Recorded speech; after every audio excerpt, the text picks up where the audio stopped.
am primit-o prin Harul Domnului în 63, când era mare zarvă printre frați cu securiștii.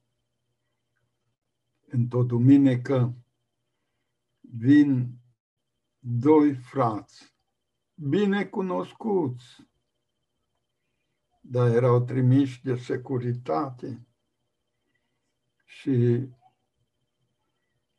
îi dau la unul cuvânt. Eu m-am bucurat tare că noi eram o biserică micuță la sat, acolo în Sebeșel. Și m-am bucurat tare de ei. Unul din ei era neam cu nevasta. Celălalt era prieten de-am meu. O bucurie mare. No, s-o gătat rugăciunea, o cântare, două și am pus pe ăla ce era așa mai prieten. O vorbi, dar nu prea înțelegeai ce vrea. S-a mai cântat o cântare și îl pun pe ăsta care era rudenie. Măi, când a început ăsta a vorbi, toți frații s-au ciuflecat. Bine că să se bage cu capul sub bănci. O predică grosolană la adresa mea. Securiștii i-au pus ca să mă ponegrească față de biserică, fiindcă vedea că toți frații țin la mine și nu.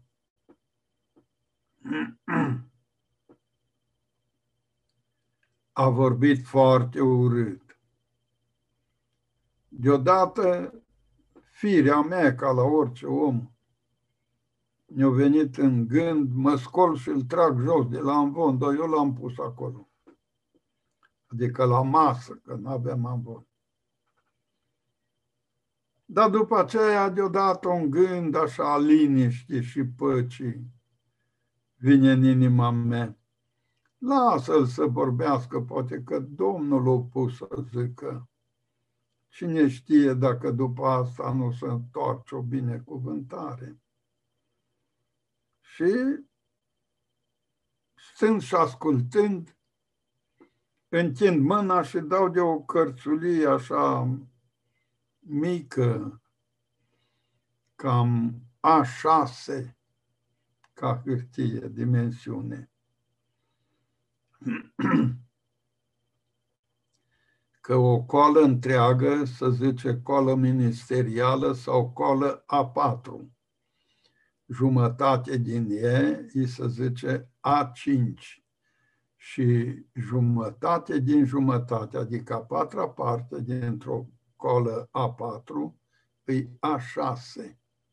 Și așa era cărțulia aia. Cum, de exemplu, sunt atâtea cărți făcute. În fine, avem și un creion la îndemână și deodată începe să curgă cântarea cu melodie cu tot. Pentru cei care le tale vin așa de încet. Băi, și nu răzbeam să scriu după cum curgea.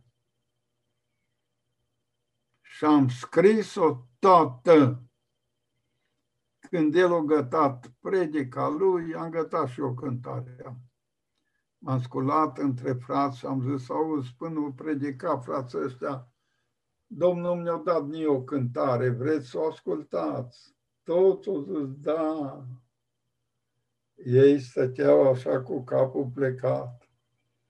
Dar când am gătat de cântat cântarea, toți frații plângea și ei au plâns. Și mai mult nu au mai venit la mine. Au fost gata cu ei. Și minunat știe Domnul să lucre.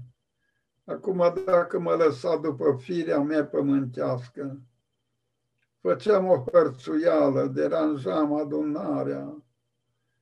El vorbea, poate câte toate l-au fi învățat ăia să vorbească și minuni.